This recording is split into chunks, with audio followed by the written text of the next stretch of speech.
लोकसभा चुनाव में एनडीए और इंडिया गठबंधन के बीच हमने लड़ाई देखी, लेकिन अब विधानसभा चुनाव में सवाल ये उठता है कि क्या एनडीए और इंडिया गठबंधन के बीच वैसे ही मुकाबला देखने को मिलेगा या फिर कोई थर्ड कौन आने की संभावना है।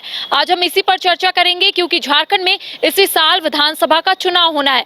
एनडीए भी तैयार है, इंडिया गठबंधन भी तैयार है, क्योंकि लगातार दोनों ही की ओर से बैठकों का जो दौर है वो देखने को मिल रहा है। आज इसी पर हम चर्चा करेंगे। हमारे साथ हमारे वरिष्ठ सहयोगी राकेश रंजन जी मौजूद है। बातचीत करेंगे कि लोकसभा चुनाव में हमने देखा कि एनडीए और इंडिया गठबंधन के बीच जो लड़ाई है वो सभी के सामने आया, लेकिन अब क्या लोकसभा चुनाव में एनडीए और इंडिया के बीच में ही मुकाबला देखने को मिलेगा या फिर कोई थर्ड या फोर्थ कौन आने की संभावना है? देखिए, जब लोकसभा का चुनाव हो रहा था तो उस वक्त हमने देखा कि एक तरफ बीजेपी लेड एनडीए था तो दूसरी तरफ जो है जिसमें कांग्रेस और अन्य पार्टियां थी मिलकर एक इंडिया गठबंधन की शक्ल लेता है और आमने सामने की लड़ाई होती है और उसका आपने रिजल्ट देखा। करीबी मुकाबला हुआ, कांटे का मुकाबला हुआ। लेकिन विधानसभा चुनाव लोकसभा चुनाव से अलग होता है। अगर आप लोकसभा चुनाव की बात करें तो उसमें देश के मुद्दे जो हैं वो हावी होते हैं और आपने ये भी देखा कि अगर हम झारखंड में ही रहकर बात करें, झारखंड की ही बात करें तो एक गिरिडीह को अगर हम छोड़ दें तो कहीं पर जो है मुकाबला त्रिकोणीय नहीं बन सका था। चूँकि जयराम लड़ रहे थे गिरिडीह से तो उन्होंने उस मुकाबले को त्रिकोणीय बनाया, लेकिन उसमें भी वो जो है तीसरे स्थान पर रहे। लेकिन जो विधानसभा का चुनाव है इसमें चूँकि क्षेत्र छोटा हो जाता है, एक एक विधानसभा की बात हो जाती है, लोकसभा में कई विधानसभा को मिलाकर एक लोकसभा होती है। तो ऐसी परिस्थिति में जब विधानसभा का चुनाव होता है तो एक पर्टिकुलर एरिया में अगर किसी एक व्यक्ति की अपनी भी पहचान है तो वो भी जो है एक उम्मीदवार के तौर पर खड़ा हो सकता है। और आपने देखा होगा कि विधानसभा चुनावों में निर्दलीय प्रत्याशियों का प्रदर्शन भी बेहतर रहता है। लेकिन चूंकि हम कोण की बात कर रहे हैं तो देखिए, एक कोण तो लोकसभा चुनाव के समय ही खुल गया था जो कि उस वक्त उतना इफेक्टिव भले नहीं हो पाया गिरिडीह छोड़कर, लेकिन इस चुनाव में वो कोण जो है पूरी शक्ति के साथ लड़ना चाहता है और वो कोण है जयराम की पार्टी। तो जयराम इस चुनाव में तीसरा कोण बनाने के लिए तैयार हैं। आपने उनसे बातचीत की थी तब उन्होंने कहा था कि वो 50 से 55 सीट पर लड़ना चाहते हैं, लेकिन अब उनकी जो पकड़ है वो कितने विधानसभा सीटों पर दिखती है ये भी दिखना होगा। जनता उन पर कितना विश्वास करती है ये भी एक सवाल है। लेकिन किसी भी परिस्थिति में आप देखें तो कम से कम आप मानकर चलिए कि आधा दर्जन या उससे कुछ ज़्यादा सीटों पर आपको जो है जयराम की पार्टी का प्रभाव दिखेगा और वहाँ पर वो मुकाबले को त्रिकोणीय बनाएंगे। अब इसमें चौथा कोण भी खोल रहा है और चौथा कोण खोल रहे हैं सरयू राय। सरयू राय जो है वो उनकी कोशिश है कि वो जो है एक जेडीयू के साथ गठबंधन करें और इस सिलसिले में उन्होंने नीतीश कुमार से मुलाकात भी की और जो खबरें आ रही हैं उसके अनुसार तकरीबन 30 सीटों पर वो जो है जेडीयू के साथ मिलकर चुनाव लड़ना चाहते हैं। अब अभी इस पर जेडीयू का रिस्पांस, ऑफिशियल रिस्पांस आना बाकी है। अभी जो भी बातें कही जा रही हैं वो सरयू राय के तरफ से कही जा रही हैं, लेकिन अगर कुछ इस बारे में बातचीत उनकी आगे बढ़ती है तब एक चौथा कोण खुल सकता है। या ये देखना दिलचस्प होगा कि सरयू राय जो एक गठबंधन बनाते हैं क्या उसमें जयराम को ऐड ऑन करके तीसरे कोण को ही ज़्यादा सशक्त बना दिया जाता है। लेकिन आप ये मानकर चलिए कि अगर कोण खुलेंगे, मतलब अगर आमने सामने की लड़ाई की जगह मुकाबला त्रिकोणीय या चतुष्कोणीय होगा तो परिणाम पर उसका असर पड़ता है। आमने सामने की लड़ाई का फायदा इस बार इंडिया गठबंधन को मिला है। या फिर ये भी तो हो सकता है क्योंकि जयराम महतो की पार्टी ने जरूर लोकसभा चुनाव में अपनी किस्मत आजमाई है, विधानसभा में जरूर जयराम महतो की ओर से एक कोशिश की जा रही होगी या फिर उन्होंने सोचा होगा, रणनीति बनाई होगी कि आज नहीं तो कल चाहे एनडीए या फिर इंडिया गठबंधन में मर्ज कर लेते हैं। ये भी उनकी ओर से सोच आई होगी। देखिए, मुझे लगता है कि इस विधानसभा चुनाव में अब आगे की बात अभी कहना जल्द जल्दबाजी होगी, लेकिन इस विधानसभा चुनाव में जो कि अब 2-3 महीने दूर दिख रही है, इस विधानसभा के चुनाव में मुझे नहीं लगता कि जयराम महतो एनडीए या इंडिया फोल्डर में से किसी के साथ गठबंधन करेंगे, क्योंकि आप उनका जो वोट बैंक देखते हैं वो आजसू का वोट बैंक दिखता है। अब वो लंबे समय से एनडीए को वोट करते चले आ रहे हैं, तो अब जयराम जब वहाँ आते हैं तो उस आधार पर, कास्ट के आधार पर उन्हें वोटिंग तो हो जाती है, लेकिन अगर वो इंडिया गठबंधन में जाकर मिलते हैं तब मुझे लगता है कि वो जो वोट है वो उनको मिलेगा, इसमें संदेह रह जाएगा, तो इससे उनको नुकसान होगा।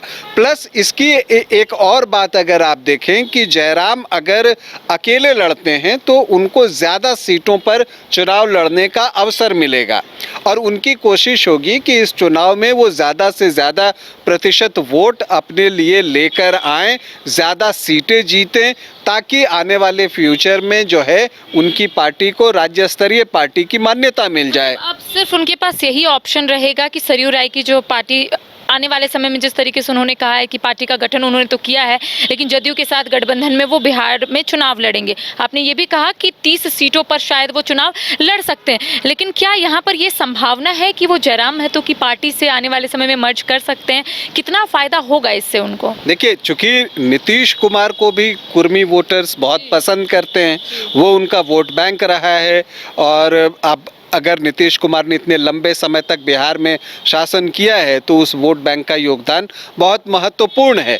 तो वैसी परिस्थिति में अगर जयराम और नीतीश कुमार, मैं यहाँ पर सरयू राय को पीछे रखकर नीतीश कुमार को आगे रखता हूँ, तो जयराम और नीतीश कुमार अगर मिलते हैं तो जो वो एक जाति वोट है जो कि इस चुनाव में बटा है, वो जो है सीपी चौधरी को भी वो वोट वहाँ पर गया है, तो उस वोट का कंसोलिडेशन जो है वो आपको जयराम की तरफ हो सकता है। तो ये फ़ायदा जयराम को मिल सकता है कि उनकी सीटों की संख्या बढ़ जाए या वोट प्रतिशत बढ़ जाए। और दोनों के बीच एक मुझे ये भी लगता है कि चूँकि जो बातचीत आ रही है कि उसमें लगभग 25-30 सीट पर जो है वो सरयू राय जो जेडीयू के साथ गठबंधन करें वो लड़े, तो जयराम ने कहा है 50-55 सीट, तो अगर आप दोनों को जोड़िए तो सारे विधानसभा कवर हो जाते हैं।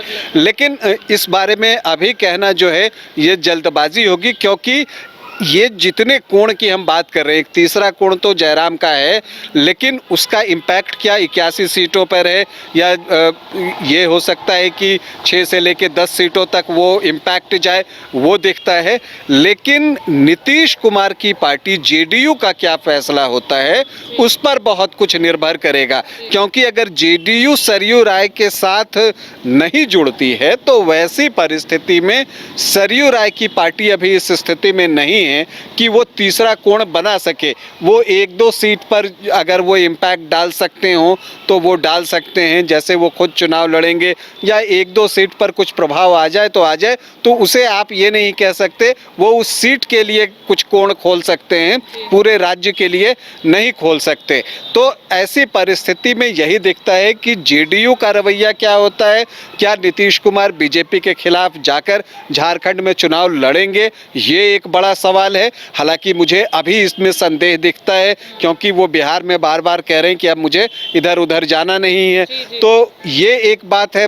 प्लस ये आप कह सकते हैं कि वो सरयू राय के ज़रिए प्रेशर पॉलिटिक्स कर रहे हो और उन्हें एनडीए गठबंधन में ही 2-3 सीट मिल जाए तो वो खुश हो जाएं, उससे उनका काम चल जाए, तो ये भी हो सकता है। तो देखिए, राजनीति में सभी लोग जो है वो अपना फ़ायदा देखते हैं। अब वो किसके ज़रिए मिलता है ये बात अलग है, लेकिन वो फ़ायदा उठाने से पीछे नहीं हटते। लेकिन कुल मिलाकर झारखंड की राजनीति जो है वो आगामी विधानसभा चुनाव को लेकर दिलचस्प होते जा रही है, और अगर ये कुछ कोणों में खुल जाता है तब ये चुनाव और भी इंटरेस्टिंग हो जाएगा। तो देखिए, राजनीति में कब क्या हो जाता है किसी को पता नहीं चलता। बीच में आपने तस्वीर देखा होगा कि सरयू राय सीधा नीतीश कुमार से मिलते हैं और ये खबरें सामने आती है कि गठबंधन के तहत वो चुनाव लड़ना चाहते हैं बिहार में। साथ ही साथ उन्होंने ये भी कहा कि लगभग 30 प्रत्याशी वो चुनावी मैदान में उतारेंगे। लेकिन दूसरी ओर जिस तरीके से हमने शुरुआत में कहा कि लोकसभा चुनाव में जरूर हमने त्रिकोणीय मुकाबला कुछ जगहों पर देखा था, जैसे गिरिडीह का हमने जिक्र किया, लेकिन इस बार विधानसभा चुनाव में सभी की नजर है कि आखिर कहां-कहां त्रिकोणीय मुकाबला होगा, कहां-कहां थर्ड या फोर्थ फ्रंट जो है वो सामने आएगा। तमाम अपडेट हम अपने दर्शकों को देंगे, लेकिन कह सकते हैं कि इस बार विधानसभा का चुनाव काफी दिलचस्प होने वाला है। फिलहाल मुझे और सहयोगी राज वल्लभ को दे इजाजत। नमस्कार। एमिटी यूनिवर्सिटी का पटना और रांची कैंपस पिछले कई सालों से लगातार शिक्षा के क्षेत्र में अनमैच्ड एक्सीलेंस प्रदान कर रही है। यूनिवर्सिटी रिसर्च और इनोवेशन और के कल्चर को बढ़ावा देती है और यही कारण है कि यहाँ के शिक्षकों और छात्रों ने मिलकर अब तक 1000 से ज्यादा रिसर्च पेपर और 100 से ज्यादा पेटेंट फाइल किए हैं। 26 से अधिक पेटेंट पब्लिश्ड हुए हैं और 3 पेटेंट ग्रांट भी हो चुके हैं। और यही नहीं, यहाँ के फैकल्टीज और स्टूडेंट 100 से अधिक किताबें पब्लिश भी कर चुके हैं। यूनिवर्सिटी के दोनों ही कैंपस में स्टूडेंट्स को कॉर्पोरेट प्लेसमेंट प्रोसेस को क्रैक करने के लिए ट्रेनिंग दी जाती है और इसलिए एमिटी यूनिवर्सिटी अपनी स्थापना से ही देश विदेश के कई जानी मानी मल्टीनेशनल कंपनीज जैसे अमेजॉन, एक्सेंचर, जेपी मॉर्गन और GPT, TCS, Wipro, ITC, federal bank, Hindustan Unilever जैसे 180 रेप्यूटेड कंपनीज के लिए रिक्रूटमेंट की प्रेफर्ड चॉइस बन गया है। यही वजह है कि आयुष कुमार को जेपीटी कंपनी लिमिटेड में 24 लाख, जान निसार अख्तर को अमेजॉन से 30 लाख और देव नरूला को ह्यूमन होल्डिंग कंपनी लिमिटेड से 44 लाख 50 हजार का पैकेज मिला है। वहीं सुमन गुप्ता को पालो ऑल्टो में मिले 47 लाख के हाईएस्ट पैकेजेस से यूनिवर्सिटी ने बिहार और झारखंड में एक नया रिकॉर्ड कायम किया है।